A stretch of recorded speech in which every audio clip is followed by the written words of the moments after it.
yläkerran positiivinen Jaska Sormi. Hän oli tulossa kaupasta elämänsä onnellisempana päivänä, kun puhelin kerran soi. Terve! No, hei Jaska. Sillä että aamukkosouna.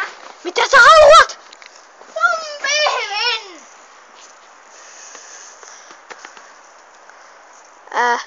Rakkaat!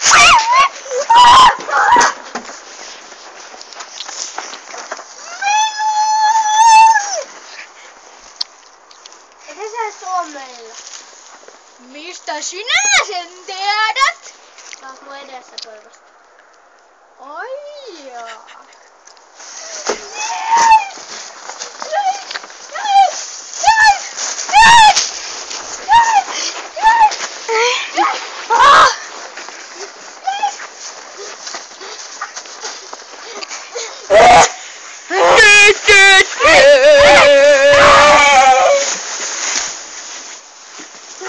Ihmislihaa!